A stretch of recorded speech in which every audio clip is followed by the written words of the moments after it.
Kelta Jerome, and this is my Do Something and Report It project.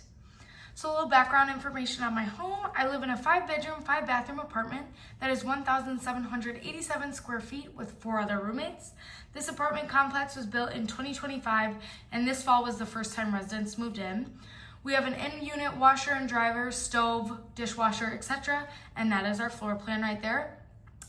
Since the system is so new, there's no information on my personal energy usage just yet, and when I researched it, there's not much information on average for apartment like mine around the area. But I did find for residential customers in the United States use an average of about 899 kilowatt hours per month in 2022. And I found that the size of the home is the biggest factor in energy usage. So for a home that is around 2,000 square feet and close to my apartment square footage, the monthly consumption is about 980 kilowatt hours. And then for our top 3 primary residential electricity users are air conditioning, space heating, water heating, and those account for 43% of usage. And although those are the top leaders, almost half of household electricity goes to smaller continuous use devices, as you can see in this chart.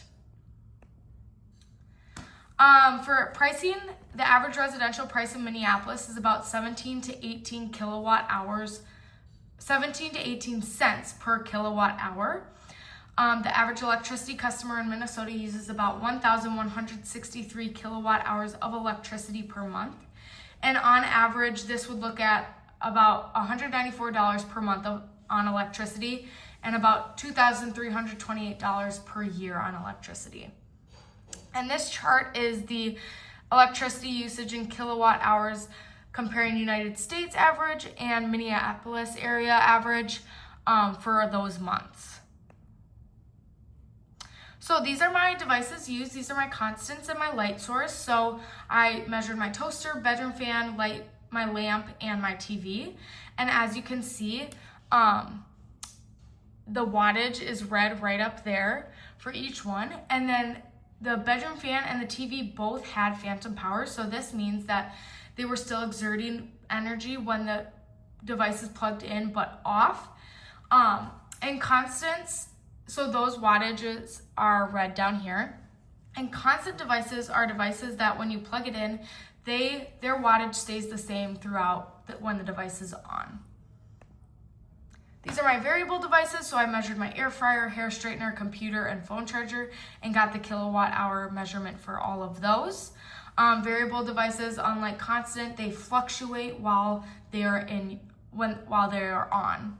The wattage fluctuates. So for logging, for shared devices, I taped a tracking table near each device with days of the week and spaces for on-off times, as you can see in that picture. And this way my roommates and I remembered to track those devices and the on-off times. And then I was able to add up the totals and enter them into my daily log. For individual logging, I used the same tables. I wrote down the start and end times and later calculated the total usage like the next day because a lot of my devices were used overnight, and this way I got the most accurate time on data. So for my quantification, this is my time log. The top chart shows the days of the week and the hours it was on per day. The devices with the asterisks near them are my variable devices, and then the chart at the bottom are my total hours for each device for the total of 7 days, and then the average hours per day for the devices. And then this is my audit table. So the top, again, my asterisk devices are the variable devices. However, my phone charger and computer are grayed out because I manually put the data in for those. But the top chart is focusing more on watts when on, watts when off, hours per day on, hours per day off. And then the bottom chart is focusing more on like the watt hours per day, kilowatt hours per day, per week, all of that data. But my total kilowatt hours per day is 1.10, and my kilowatt hour per month is 32.86. So this is my quantification process for constant devices. I plugged the watt meter into the outlet, then plugged in the device, measured the power for 30 to 45 minutes, or seconds while it's on. And then I multiplied by daily use time to get watt hours per day on. In this instant, my bedroom fan did have phantom power, so I took the watts when fan is off, multiplied that by the hours per day off, and then I added both values for the total of watt hours per day. And you can see the math on the right-hand side there. For my variable devices, I plugged the watt meter into the outlet, then plugged in my device. This time I used the kilowatt hour function rather than watt function, and I ran the device for a typical use period and noted the kilowatt hour reading. So for my air fryer, I ran it for 20 minutes, and I took 20 divided by 60 to get 0.3 hours, then took 0.238 kilowatt hours divided by 0.3 hours and got kilowatts. Then I multiplied that by 1,000 to convert to watts. And then I multiplied the watt value by hours per day to get watt hours per day total. And you can see the math on the right-hand side there. For my light, I unscrewed the light bulb from the lamp and received the wattage because it was written right there.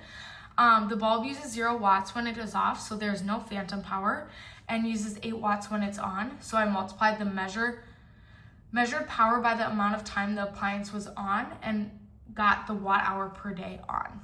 And you can see the math right there. So for comparing and contrasting, I took my kilowatt hour value per day and multiplied that by 365 to get the per year, as you can see in this column right here. And then I looked up the make and model of my devices and looked up the average energy usage per year and got those values right there. And in general, most of my devices are in range or below the average energy usage of those specific models. And comparing my kilowatt hour value per year to the average energy usage per year, I am 173.94 kilowatt hours below the average usage. What I learned was that since my fan is one of my biggest energy consumers, I can set a timer using the remote and set it for about 3 hours. This way, while I fall asleep, my room is still cooling down, and by the time the timer shuts off, my room will have reached a good temperature, and it will cut down on unnecessary electricity use because it won't be running all night. I also can plug in my devices to smart power strips, especially my TV, to cut all phantom power when the TV is off, and this will save a lot of added up energy. During this project, I got a new phone, so my charger energy usage has gone way down. However, I can't always get a new phone, so I can plug my charger into a smart power strip as well.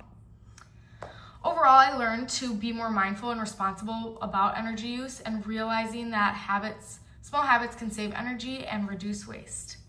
And these are my references.